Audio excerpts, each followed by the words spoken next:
Hey Borderlands fans, and welcome back to another Borderlands 3 builds video. Today we're going to be taking another look at Amara, and we will be working on a build that I think is going to be her best.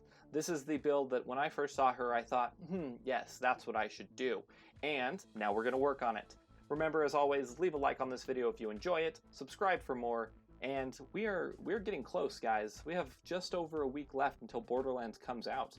Now, next week I will be taking a little bit of a break, as I'm just going to be recuperating a little bit, preparing new videos for you guys. That way when Borderlands 3 launches, we can really get into it. We can start to grow this channel and just have fun.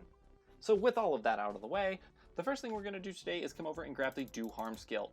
Taking 5 points in this is going to give us the ability to accumulate some rush stacks, which are a stacking effect that we will get each time we kill an enemy. When we use our action skill, all of these stacks will be consumed and converted into action skill damage. Because we are working on a build that is primarily focused on our action skill, this is an absolute must-have skill. Now, because it might be hard to get to the max rush stacks with just kills, we can also move over to the Violent Tapestry skill. Now, the Violent Tapestry skill is going to give us a stack of rush each time that we apply a status effect.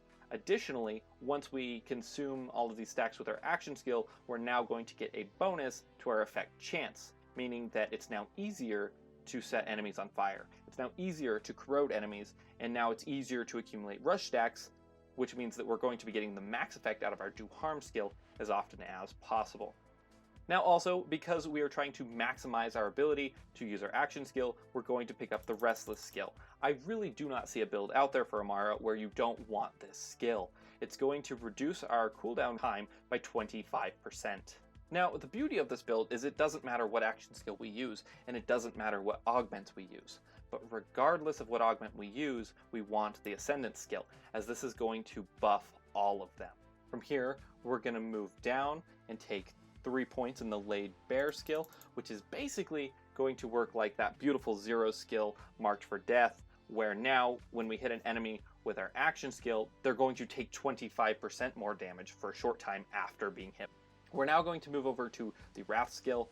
This one is my preferred skill. You could also pick from Rest if you want, but I prefer the increase to gun damage and the further increase to gun damage after the use of our action skill, as we're going to be using our action skill as often as possible. But if you choose to go the other route, you could gain increased fire rate and charge time, which is never bad. We're now going to move down to tier 5, pick up 3 points of Awakening, meaning that our rush stacks are just better. They're 30% better. And then we're going to pick up 3 points in Remnant. Now, anytime that we kill an enemy with a gun or an action skill, we're going to create homing projectiles that seek out all of the enemies around us. And then it also adds in any overkill damage is going to be added to our projectiles. So let's say we grab a rocket launcher and maybe throw a singularity grenade, and then we shoot in the same area and we blow everybody up with this rocket launcher. Well, all of these people are going to explode, first off, and then they're all going to shoot off projectiles to nearby enemies that are going to then begin being affected by our action skill element damage. I'm excited, guys. I'm really excited for this build. And then we have to pick up the capstone. The capstone for this tree is called Avatar, and what it's going to do is allow us to use our action skill for a second time while it is cooling down. Now, this is huge because some of the action skills for Amara have like 50-second long cooldown times, but we want to use any action skill she has, and so we're going to be able to use essentially those 50-second cooldown action skills every 25 seconds, at least if we time it right. That, or if you're not looking to do that, you can just back-to-back, phase slam if you want. Run into one area, knock everybody over like a bunch of bowling pins with a phase slam, and then run into another area and do the exact same 3 seconds later. This is beautiful. This skill also increases max rush stacks by 10, but we're not done. Additionally, if Amara's action skill kills an enemy, it refunds half of these rush stacks back to us, meaning that if we have all 20 rush stacks and we phase slam an enemy and consume all 20 of them and we kill an enemy, well, let's take 10 of those right back, put them in our pocket, turn around and phase slam somebody else. Like I said, it doesn't get better than this build. From here, we are going to move over to the Brawl Tree. Now, the Brawl Tree is just all about staying alive.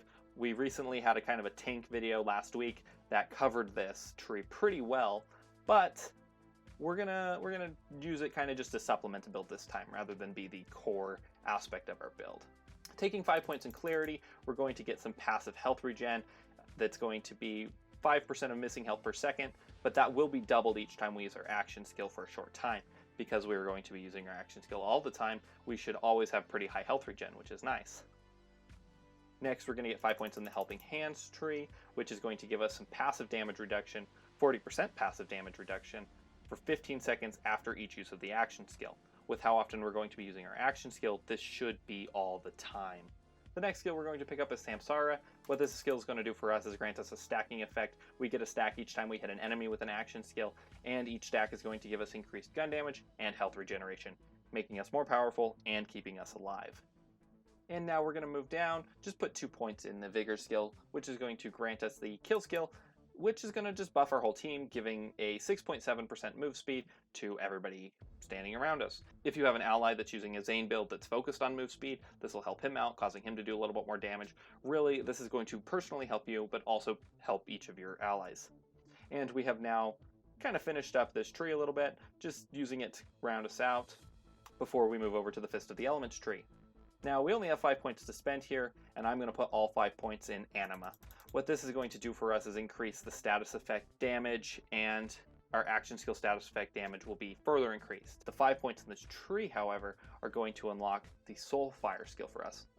We now can use any element we want on any action skill we choose.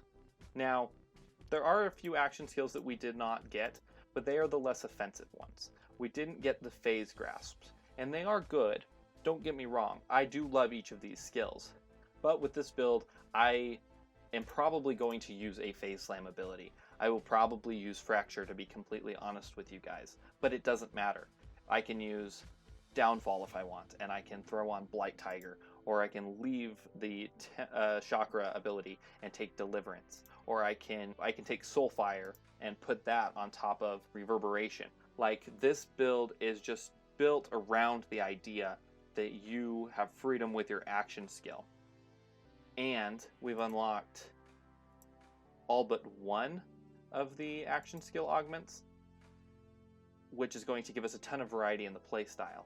And I'm not sure how this is going to work while playing the game, but if you can swap your action skill while it's cooling down, like, what's to stop me from using, like, Fracture, shooting a line of fists in the area in front of me, and then opening up my menu, swapping over to Reverberation, and using that action skill while it's on the cooldown. Now, I don't think that will work, but who's to say it won't?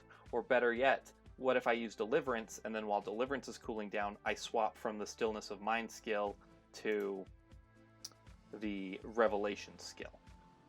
I don't know. And if I could do that really fast, who knows what kind of potential I'm going to have with all of my action skills. I don't know, guys. My mind is going everywhere. I love this build. Hopefully you guys love it too. I need to see your comments down in the comment section down below. Also, like this video, subscribe if you want to see it tested upon the release of the game. Tomorrow I'm going to have a Moe's video out for you, so stick around, hope to see you there, and I'll see you guys next time.